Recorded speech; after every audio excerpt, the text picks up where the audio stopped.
In these perilous times, see from current events how biblical prophecy is coming to pass in front of our eyes. You're watching In the Last Days, the program that looks at Israel and the end times with teaching from a Hebraic perspective.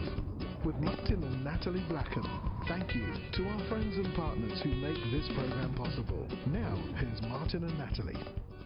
Hi, welcome to the In the Last Days television program with myself, Martin Blackham. Natalie's behind the scenes today, but this is a very special program. We've got a very special guest on the program today, David Rubin, who's come into the studio here in Jerusalem from Shiloh. So welcome, David. Great to have you again on the program. Thank you. Good to be with you, Martin. And David's written the book, The Islamic Tsunami, Israel and America in the Age of Obama. And they can get that book on your website. Well, Is they that the can best just way go to get to it? Amazon.com, UK, Okay. as well,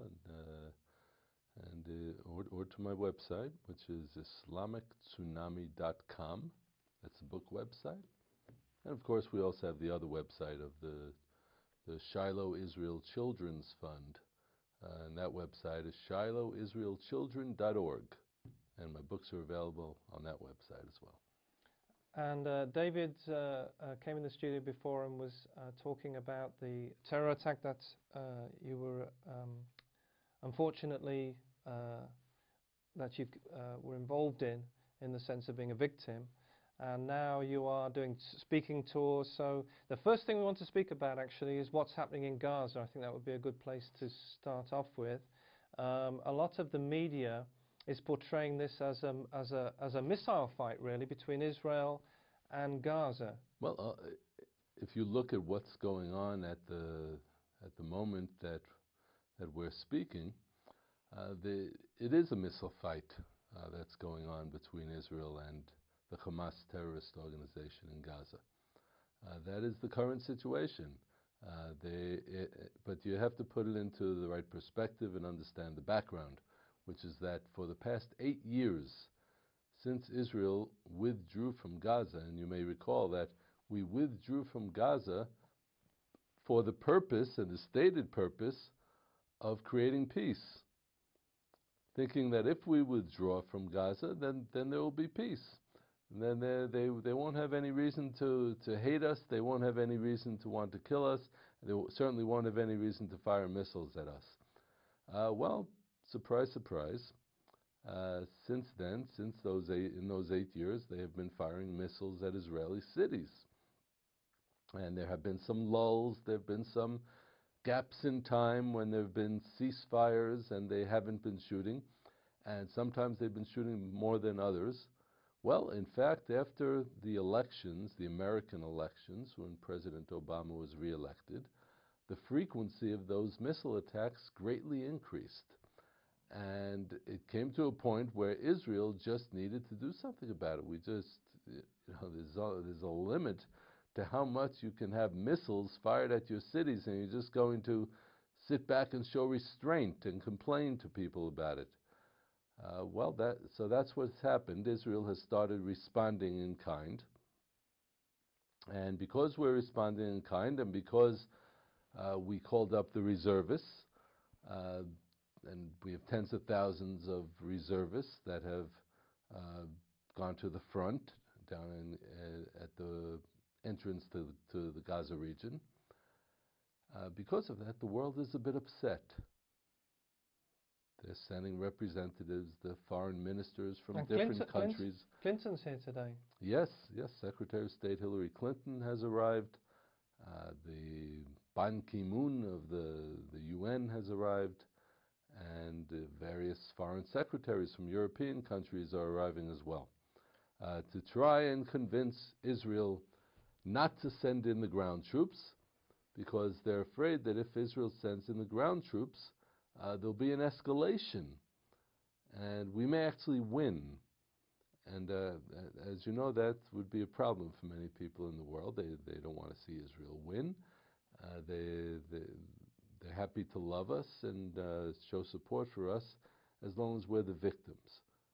Well, there comes a point when we don't want to be victims anymore, when we want to stand up for for our rights as human beings to have a sovereign state here in the Middle East, and that's what is happening. So we're kind of at a standoff at this point, where we have the ground troops waiting to go in, and the heavy pressure being put on Israel to agree to a ceasefire, which will not stop the missile attacks. It may stop it for a few weeks or a few months, but immediately the Hamas will start refueling, will start sending the weapons again through the weapons tunnels, the underground tunnels, connecting Egypt and the Gaza Strip, and it'll all start up again. And that's what we want to prevent. And a lot of people who are watching the media don't have the understanding of the extreme Islam in the Hamas. They don't have this understanding of the background, the hatred, and this. They fire rockets. I mean, where we are today, we've had the air raid siren go off, but they don't have the they don't fire them at a military target. They fire them specifically at civilians, and they do it willy-nilly. They don't have a specific target, do they? Well, that's a very good point. The key difference is that the Israeli counterattacks have been aiming specifically at military targets, at the missile launching pads, at the bomb factories, at the weapons factories, at the weapons smuggling tunnels. That's what Israel aims for. The Hamas attacks have been specifically aimed at civilian areas, at the center of cities, at the cities of Ashkelon and Beersheba mainly, but also Jerusalem and Tel Aviv. So we have a situation where we are seeing the contrast, the cultural contrast between what the Jewish people here in the land of Israel, how we relate to human life, and how the Islamic world relates to human life. And you mentioned my book, The Islamic Tsunami, and the fact is that in the Islamic Tsunami I speak about that there is a key difference between how we approach human life and the respect that we show for human life, and how the Islamic world relates to it. In fact, it may sound bizarre to some people, and a very exaggerated sensitivity to civilian suffering, but Israel, before it launches a ground war, we have our airplanes, our helicopters drop leaflets in Arabic over Gaza in this case, warning the civilians to evacuate, because reasons being obvious, but the point is to save civilian lives.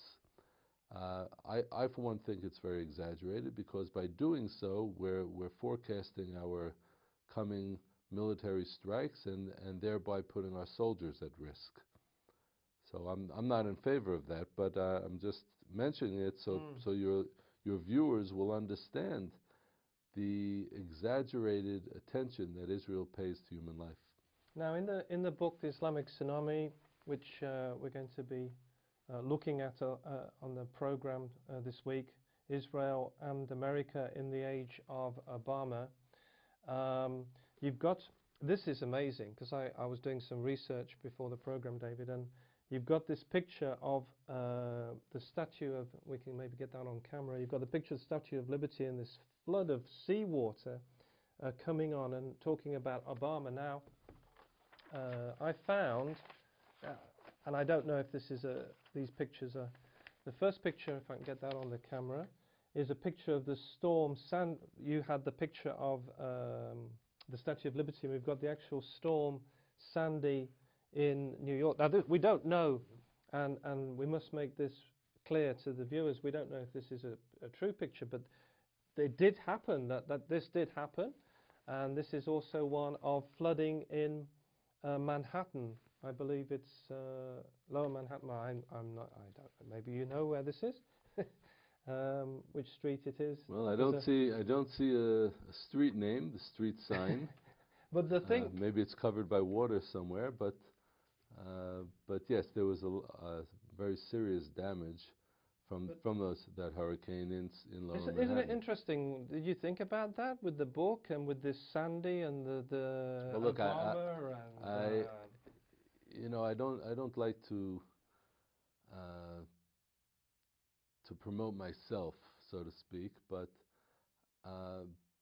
I've been told by many people that that my book, The Islamic Tsunami, has been proven to be very prophetic. I didn't predict that we're going to have the Arab Spring, but we've seen it happening, and we've seen. But one thing that I did predict when it started was that it was going to turn into an Islamic tsunami, and we've seen that as well. the Arab revolutions that are happening, or Yes, even Syria now at the moment. They're basically Islamic revolutions. The Muslim Brotherhood in Egypt and Libya.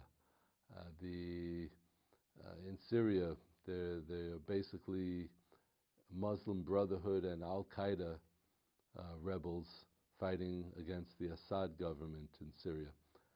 So what we have is an Islamic tsunami, kind of a domino effect occurring. As for the picture on the cover of my book and juxtapositioning it with the hurricane, with Hurricane Sandy in New York and in the northeast of the United States, well, it certainly is an interesting juxtaposition, and well, we could examine what it may possibly mean, but I think that what's happening in the Middle East today, what's happening around Israel today, is very closely connected to what is going on in New York and all of the suffering that people have been through in the northeast of the United States. It seems like there may well be a connection.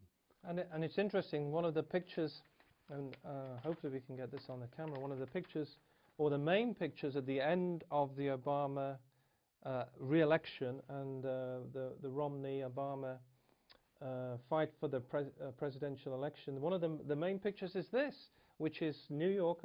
Again, I'm taking that as not knowing the pictures, but I believe that's the governor of New Jersey on there. Correct.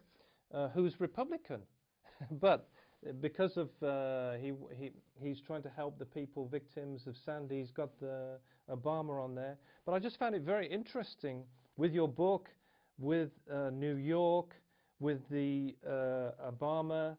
Now the book, The Islamic Tsunami, talks about the connection between Obama and Islam. It goes into, I believe, the details of his visit to Egypt, the famous or infamous Cairo speech, where he speaks in Arabic. You talk about Obama's connections. Even his name, Hussein Hussein Obama, an Islamic name.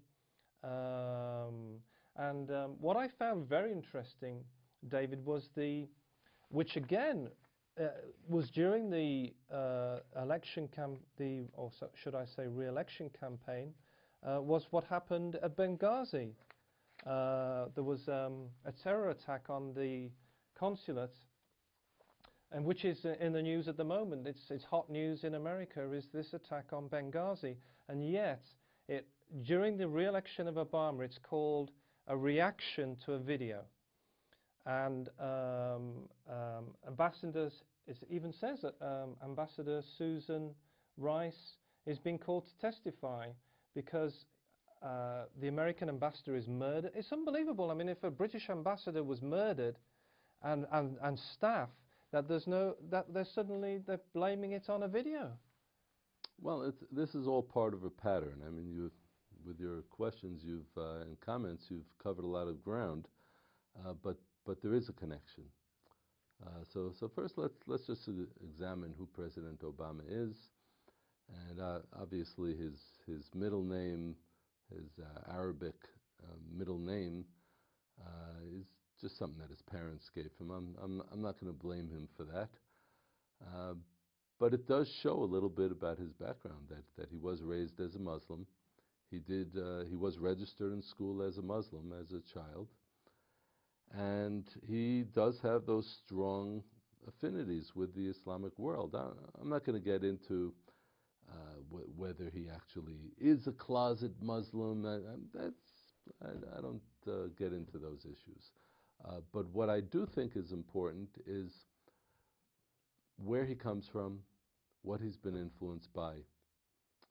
And I can tell you, I'm someone who has been living in Israel for over 20 years, but I've obviously been very active in the life of Israel, and being the former mayor of Shiloh, Israel, and having been wounded in a terrorist attack and involved in helping terror victim children through the Shiloh Israel Children's Fund.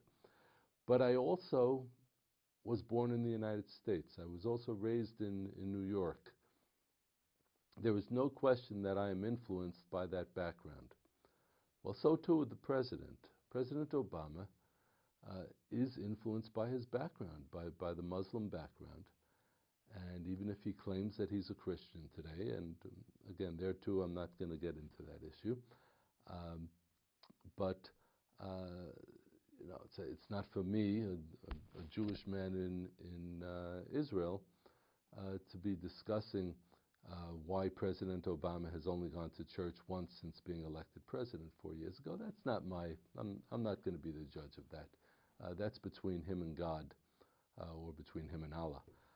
But let's look at it this way. The Islamic Tsunami speaks about President Obama before his election and after his election. And his first phone call to a foreign leader after being elected president was to Mahmoud Abbas of the Palestinian Authority. His first two visits overseas were to Cairo, Egypt, and Istanbul, Turkey, where he spoke about the call to prayer from the mosques being the prettiest sound on earth. And he did not visit Israel. He has not visited Israel once since being elected president. What does that say about President Obama's predilections towards Israel and towards the Islamic world, for that matter? Shortly after being elected president, he spoke to the head of NASA, the National Aeronautical Space Agency in the United States, and he told the head of NASA, Charles Bolden, in a private meeting, that one of the main goals of NASA is to make Muslim nations feel good about their accomplishments in science, in math and science. Well, that seems like a rather bizarre thing for a president of the United States to be telling the head of NASA that he's supposed to be doing it. So there are a lot of strange, I've only touched on the tip of the iceberg, of course, just giving you some of the highlights in the Islamic Tsunami about President Obama. But I think that we have a serious problem here with a president that has done away with the term Islamic terrorism. Since being elected president, the order went out to his entire administration that they are not to use the term Islamic terrorism anymore. Yes, you can use the term Islamic if it's a positive thing that you're saying about one of the world's three great monotheistic religions, as I like to call it, even though I call it something else. But also the issue that you have here of terrorism, and what is terrorism? What does it come from? I don't know about you, Martin, but I have never heard of a terrorist organization called Baptist Jihad or Methodist Jihad or anything for that matter, certainly not Jewish Jihad. And there's a reason for that, because the concept of jihad comes directly from Islam. It is the religious sanction for terrorism. And that's why all the terrorist organizations are Islamic. I mean, I don't know if you would still consider the IRA to be a terrorist organization at this point, but there are hardly any terrorist organizations besides the Islamic ones. And that is the problem here, that the core of Islam is rotten. The core of Islam believes in jihad, in holy war against all the non-believers, meaning all the Jews and the Christians and any other people who are not Muslims. That is the issue here. And there's a strange allegiance between those who are politically correct, the left wing, who are saying we can't say, who are saying Islamophobia, and we are, you know, castigating a certain part of the population, and they're so joining with Islam, which is so extreme. You would have thought, well, how could these left-wing people who are, you know, that everything's okay and everything goes, be taking sides with something so extreme? Well, that's the thing. We have a situation here where the far left, you would think they would have nothing in common, you know, being mostly secular, that they would have nothing in common with Islamic ideologues who want to destroy the West, who want to do away with all non-Islamic religion, but want to have their extreme form of religion. And you would think that secular people on the far left would have nothing to do with them, would want to have nothing to do with them. But what is the reason? Because both the Islamic ideologues and the far left, the far secular left, want to do away with Israel. And they want to do away with Judeo-Christian civilization. And that is the reason why, even though in the long term they will have nothing in common, in the short term they have the same goals. They have those dual goals: to destroy Israel, to destroy Judeo-Christian civilization. And that's why you have that collusion between the far left and the Islamic ideologues in these times. Now, President Obama typifies that collusion, in my opinion. He was raised as a Muslim. He's influenced by his Muslim background, and he was also, as a young adult, raised through the communist movement in Chicago, by the radical communists who wanted to overthrow the United States, the Weather Underground terrorist organization that was a far-left secular terrorist organization in the United States in the late 60s and early 70s.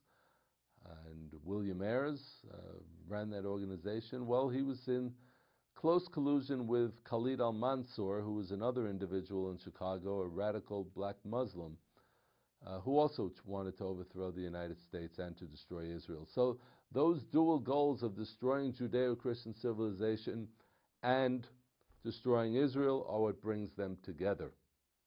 And we find them, if you go to some of the communities, we find these demonstrators, these left-wing activists, and we've seen them in the community at Hebron, in Kiryat Arba, at the Tomb of the Patriarchs. You get these demonstrators who are left-wing, and suddenly you think, why are they here? You know, what have they got to do with this situation? You know, going on the side of extremist Muslims. Suddenly they're all there by the fence. And indeed there was a famous or infamous story of the girl standing in front of the bulldozer, who you think, what's she doing there with the, you know, when the Israeli army are doing military operations, why is she there? Well, that is the reality. That is the most dangerous alliance in our times. And all Jews and Christians, or shall I say Jews who are connected to their roots, and Christians and everyone else needs to be standing against that. All sane-minded people, shall I say, need to be standing up against that. And that's why the whole Benghazi Gate affair, which is far more serious than the Watergate affair ever was in the United States. And the Watergate, for those of your viewers who don't know, was the scandal which came out in the early 1970s when Richard Nixon was pushed to resign at the threat of impeachment, because he somehow was involved in the cover-up of burglary at the Watergate Hotel in Washington by some political operatives. So that was political shenanigans, illegal, yes, but political shenanigans. In this case, we're not talking about a cover-up that's connected to some political shenanigans. We're talking about the murder of the American ambassador in a foreign country, in Libya, a country that the United States supported, gave tremendous financial and military support to, as did NATO. And this is a tremendous scandal because after that attack, in which the ambassador and 3 other American staffers were killed, and the embassy was basically burnt down to the ground, the president and Secretary of State Clinton and others in the administration, including the UN ambassador who was sent up as the point man and the spokeswoman, all of them were talking about some video that was on the internet, some silly amateurish video that was on the internet that they suddenly discovered, which had been on the internet, by the way, for quite a few months. Right. And they somehow had this story all planned that they're going to say that this is the reason for the attack. Well, it soon became very clear that it wasn't that it was a terrorist attack that was coordinated by the hostile forces. Probably Al-Qaeda was involved. We'll have to talk about this next week, David. We've just run out of time. So sorry. It's so interesting. We will speak about Benghazi next week. It's been great to have David Rubin, our special guest from Shiloh, here in the studio. Don't forget to get his book, The Islamic Tsunami, from the website. Details will be on the screen. And it's been great to be with you all across the UK and Europe. And remember, we're living in the last days.